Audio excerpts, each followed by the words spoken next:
I am Anansi, keeper of stories. Settle down while I stir the pot. Join me while I spin a tale. Welcome to Anansi Storytime. I'm your host, Chris G. Today we have a silly German story about a very fortunate peasant. The story is Dr. Knowall by the Brothers Grimm and is rated G. Our players are Terry Barston, L.J. Donnell, Brannon, Matt Olaf Hinton, and Morgan Hazelwood. Please enjoy.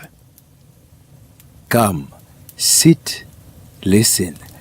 I once heard a story that started like this. Once upon a time, there was a poor peasant named Crab.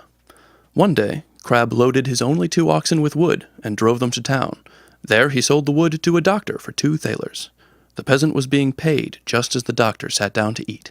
Pardon me, ma'am. You have so much to eat and drink. Could I not become a doctor, too? Oh, certainly. That could be managed in no time at all. What must I do? First off, you must buy yourself an ABC book, one that has a picture of a rooster up front. Second, sell both your cart and your 2 oxen so that you can buy yourself some clothes and whatever else a doctor might use. Third, have a sign painted for yourself with the words, "I am Dr. Knowall," and nail it above the door to your house. The peasant did everything that he was told to do. After he had doctored for a while, there was a rich and great lady who had money stolen. The noblewoman was told about Dr. Knowall, who lived in a nearby village, who must know what had become of the money. So the lady had her carriage hitched up and drove out to the village.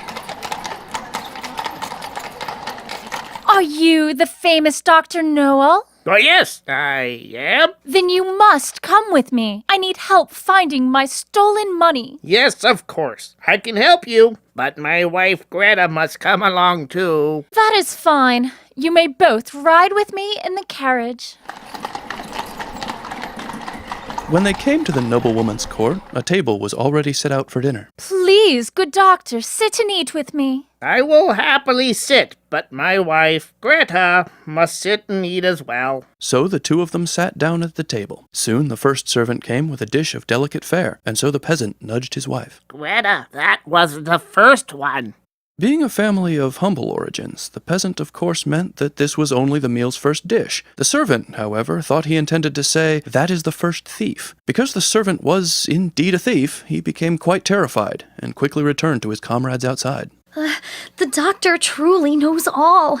This will go badly for us. He said I'm the first. If that is truly the case, then I cannot go in. You must go and serve them, or Our Lady might grow suspicious of us as well. As the second servant stepped into the room, the peasant nudged his wife. Greta, that is the second one. This servant was equally alarmed, and got out as fast as he could. A third servant emerged shortly after, and the peasant again nudged his wife. Greta, that is the third one. After the third servant had fled, a fourth brought out a covered dish and set it on the table.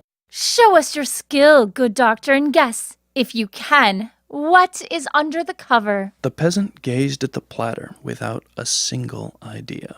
Oh, poor crab. The servant lifted the cover to reveal that there was, in fact, a full platter of crabs. Look, he knows it. If he knows that, then he must know where the money is as well. The servant grew very uneasy and motioned to the doctor to step outside, where he found all of the servants waiting. It was us. We are the thieves. We know that you know, but you must not turn us in. We will give all the money back to you if you will keep our secret. And pay you more. Yeah, much more. If the lady finds out, she will surely hang all of us. Fine, I understand. Just show me where the money is hidden, and I will keep your secret.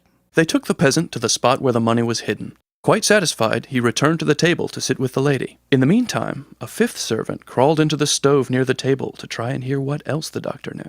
My lady, now I will look in my book for where the money is hidden. The doctor sat and flipped through his ABC book. He turned the pages backwards and forwards and searched for the page with the rooster. After searching for some time, the doctor just could not find that rooster. I know you are in there. You had better come out. At that moment, the fifth servant, who thought the doctor spoke to him, burst from the stove.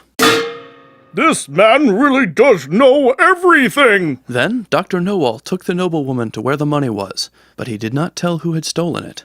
Thus he received a large reward from both sides, and became a very famous man. I hope you enjoyed the tale. When you return, perhaps I will tell you another. The tale of Dr. Knowall was reinterpreted by John Donnell. For more information on Anansi Storytime, visit us at anansistorytime.com. Follow us on Twitter at Anansi Storytime. Like us on Facebook at facebook.com/AnansiStorytime. Thank you for listening. We'll see you next time.